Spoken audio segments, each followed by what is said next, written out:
Thank you. It's a pleasure to be here today and to have Dr. Gabrielyan and Dr. Galstyan, who will be joining us shortly, with us.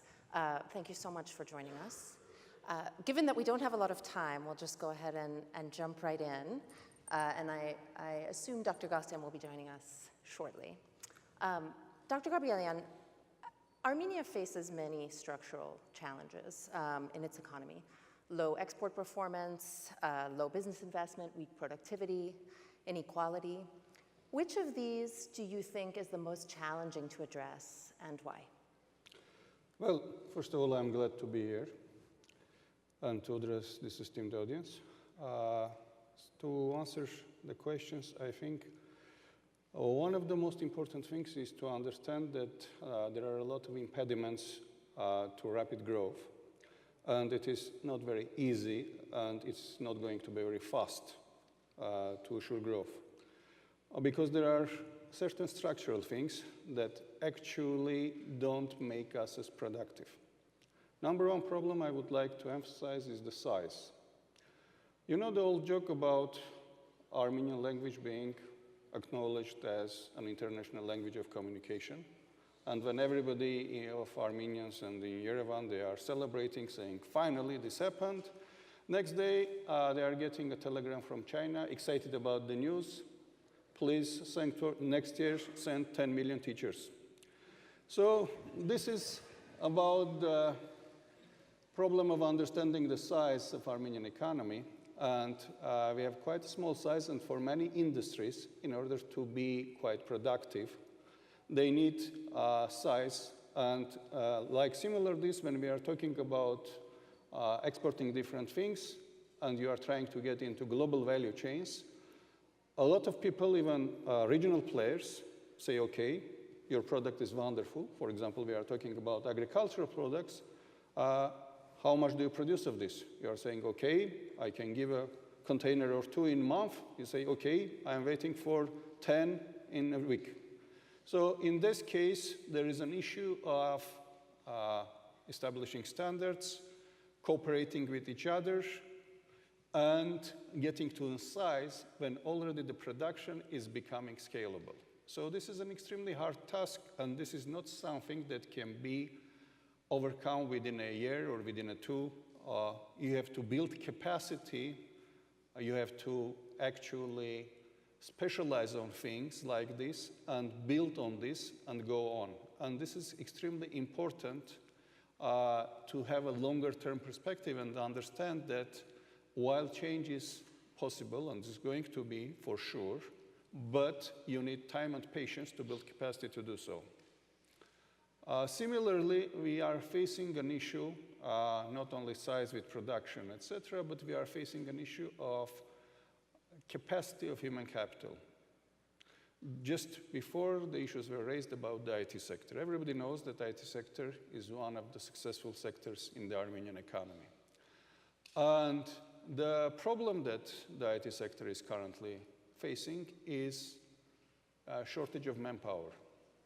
Why this is the case? Because it takes time to prepare people who are ready to take challenges on a level that is productive on global scale, because all of the IT industry is not local anymore. You have to compete with applications from here, applications from there, and the consumer is not saying, okay, this is Armenian, I'm going to use this Armenian application. So the question is, for example, currently, our IT sector could employ more people than we produce. But the problem is, it's not very easy to produce all of these people, because we don't have the capacity, and the capacity is not only at the college level. Because in order to have these good people who are applying college for STEM sciences, you have to also build them at the middle school level, at the elementary school level. And how do you do that? You have to have proper teachers. And there is an issue with also growth of the IT industry very fast, because a lot of people who will be otherwise very good mathematicians and physicists, they would opt to go into the coding industry because it pays much more than being a high school teacher. As a result, when you are going too fast to grow in the IT sector, then you are also not creating the best conditions for reproducing the labor force at the early stages. So the country has to address this. When you are addressing this, there is an issue that you are addressing teaching and generally teacher salaries levels. And this is an old debate in all the countries. I don't believe there is any country where teachers are believed that they are not paid less than they deserve. There is a big story in the American news. For example, teachers are on strike and more and more seats are, positions are vacant. On the other hand, there are people like John Stosser, who is doing these interviews on TV, the reporter, and saying that, you know what, teachers are earning more than the median American worker. Are they more productive than the median American worker? And this is a debate that we are also currently having in Armenia. Everybody agrees that teacher salary should be increased, but the question is how much, what is the comparable thing, and you are getting into reproduction of the labor force. And this is one of the most important things, that you understand that in order to have a very productive labor force, you have to have not only proper education, but also proper healthcare. And in proper education and healthcare, you need to increase the budgetary outlays for them, and this is also what the economy can afford. So the question is that all of these things are only solved if you have a long-term perspective and you have an understanding that you are going into this direction. And the most important thing that you are creating is capacity, both technological capacity and organizational capacity. But the most important thing, the human capital, takes the longest to adjust to market needs, to work on a productivity level that makes it competitive with the salary level, so that it becomes attractive for companies from the US to have an outsourcing and not go for India, for France, for Germany, all other places, because this is the most important thing. So I would say that structurally, these are quite important issues, and we have to understand that change is imminent, it is going to come, but we don't have to believe that unless we put a lot of effort and we have a strategic vision for it, it's going to be immediate. Thank you. You touched on this a bit, but Armenia is a country with immense human capital, extraordinary talent. I know that firsthand from my 2 years living there. What gets you excited? Where do you think the big opportunities are as Armenia moves towards a more export-oriented model? I believe the big opportunities are if we invest in education and we invest in human capital, because I'm not going to identify this or that industry, although the industries that are more productive and have more export potential are actually delineating themselves and setting apart from the others, both attracting investments and seeing growth in exports. It is both the IT sector, it is the agricultural sector, because we believe that if we go into industrial agriculture, particularly we are talking about greenhouses, we are talking about industrial greenhouses, not a small one that Armenian kind of peasants would have, say 10 square meters under glass, but a couple of hectares. And that's your productivity increases, that you are having a product that can be shipped in larger quantities, that you can be just doing this. So if we believe that we can actually prepare people in these fields that are going to be growing harmonically and not cannibalizing its growth because they are putting too much on things, but they are also thinking about the cohorts that are coming, and they are thinking about supplying the cohorts that are coming. This is the case. We have good prospects in engineering.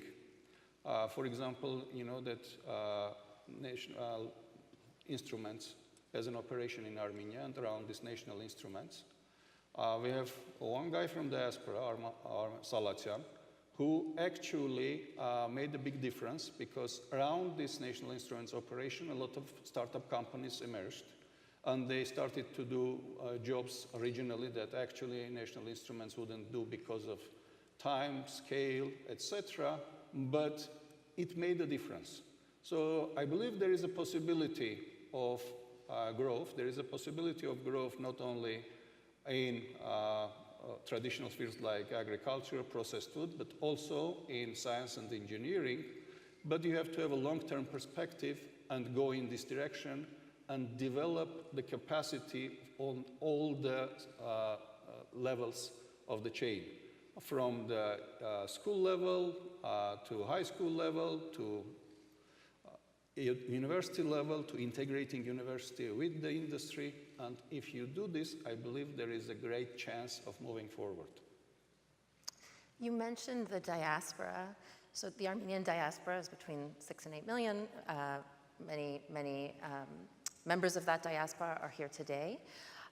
What are the opportunities to facilitate even more links between the diaspora and Armenia? What can the diaspora do to support a bold economic reform agenda in Armenia?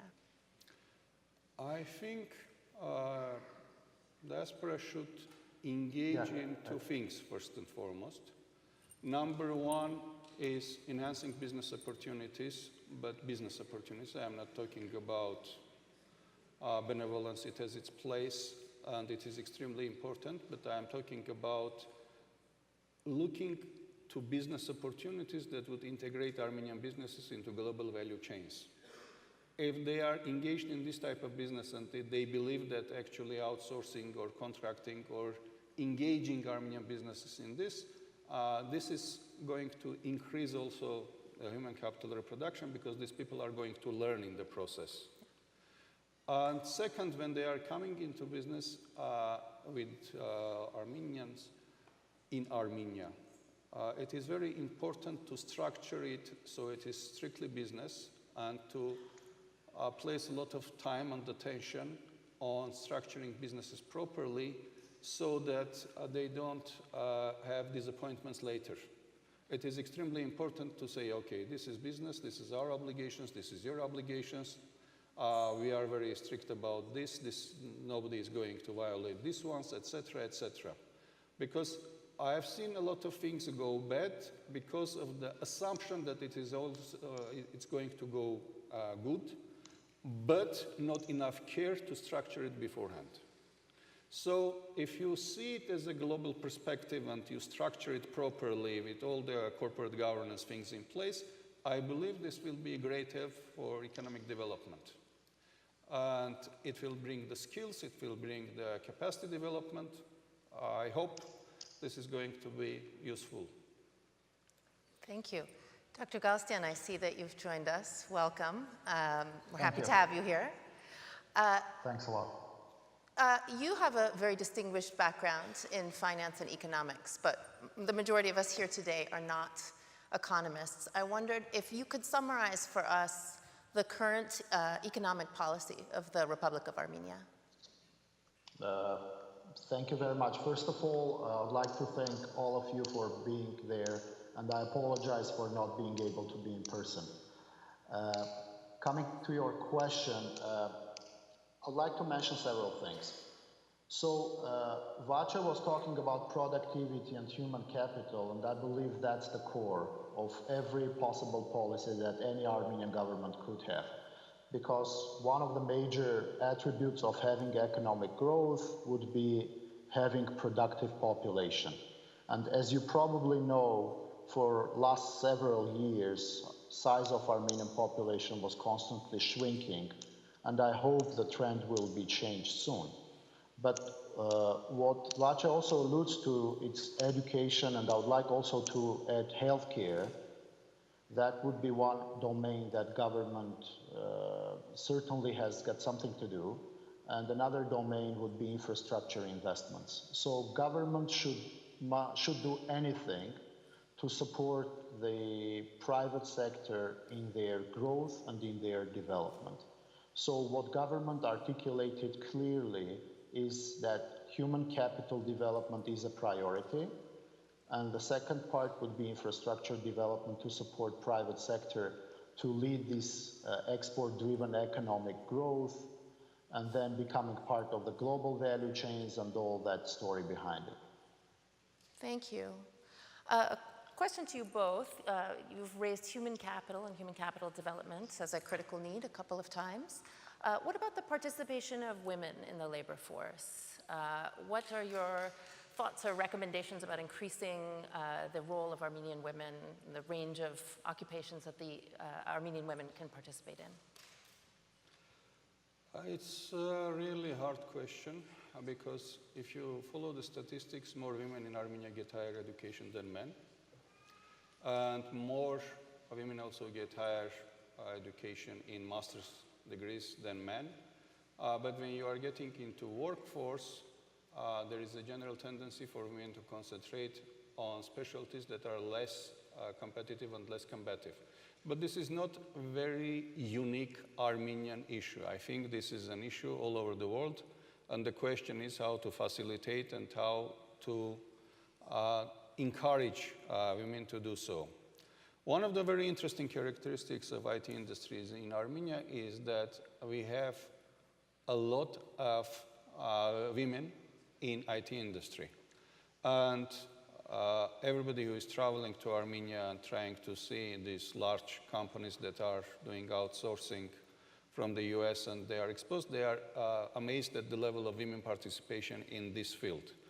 And we have, for example, women who are project managers and who travel to actually solve problems and sell products and do the application and adaptation of the software in different countries around the world who are based in Armenia. So kind of global digital managers. But at the same time, especially when we are talking about rural places, there are these social issues, traditions, etc., that you have to fight one issue at a time. I don't believe revolutions are possible there because you are going to do it through providing opportunities, showing successes, and actually showing that it is possible to do. And I think there is this great divide mostly in regional and urban settings, but I believe this is surmountable.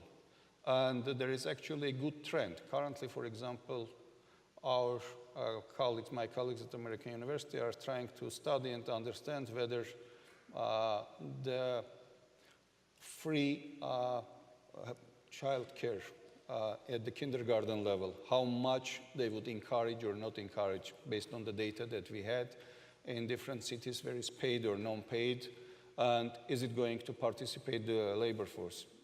It doesn't do too much because there are reservation wages. There are also reservation wages issue not only with women but men because there is the constant labor mobility with the Russian market. So it's a quite complicated issue, but I believe that the question with social taboos is not as strict in urban, particularly in Yerevan, and in other places it's slowing down, but I wouldn't see this as a major impediment, the social one, because it is going away, slowly, but it is going away. Dr. Galstyan, anything to add? I think that whatever Vache said is absolutely true, and then there are two distinctive features. One would be urban versus rural areas, and then that dictates like the cultural prejudices and all that stuff, which comes with the setting.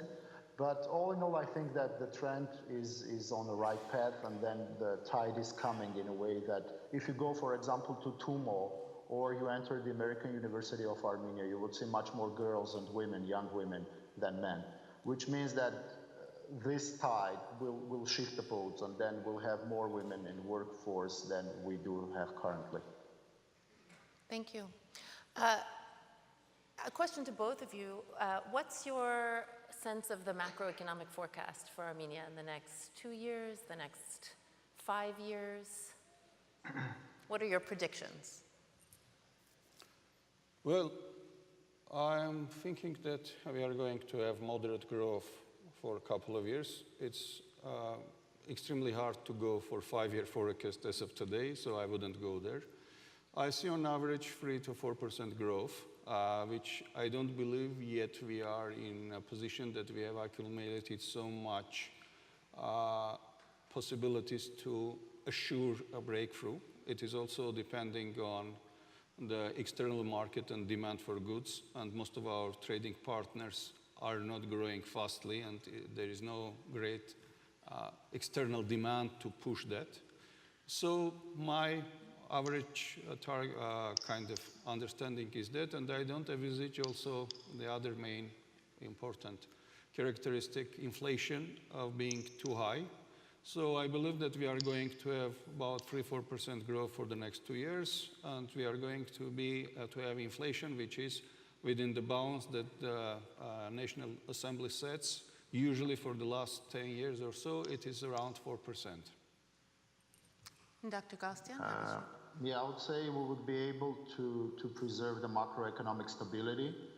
I don't see any major issues on a fiscal front.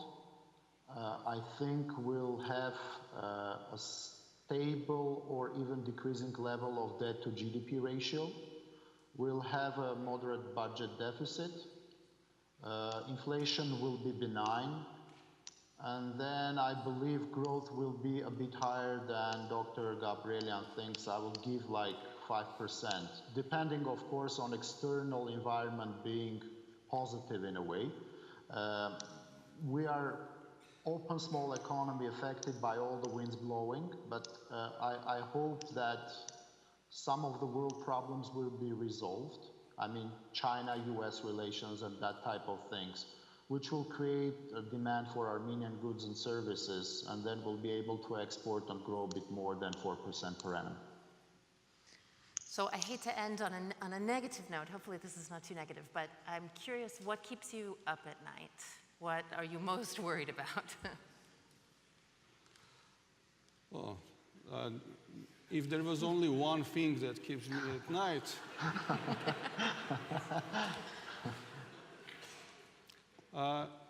from economic perspective, I wouldn't go into war and peace issues. Not my domain to have a definitive judgment on that. Economic perspective, the question is the ability to reform and the willingness of population to understand that actually we are in the competitive game, that in order to survive, you have to compete all the time. There is this mentality that people think that, you know what, the proper thing is to have type of a business that will work on itself and you will actually be fed from it and kind of have type of independence. This fits into the general understanding, for example, of a middle class, what is middle class, etc. And basically, if you take all the successful countries that have succeeded, middle class is the class that is always innovating and is always under the pressure to perform. And this understanding that in order to succeed, you have to be competitive all the time, and you have to work on you, on yourself, and your abilities and capacities is something that is extremely important for everybody to grasp and to understand that education is a lifelong thing, that you have to learn all the time, that your skills are being outdated very fast, that brain is another muscle that you have to always work on it, etc. I think this type of mentality of always trying to improve is something that should be embedded into our psyche. We are very good in finding innovations. We are very good in adapting to environment. But we have to add also this constant understanding that the world is moving very fast, and in order to succeed, we have to be faster. This is something that I am trying to convey all the time, and hopefully some people heed to the advice. Thank you. Dr. Galstyan. So probably one thing that bothers me a lot is demographics.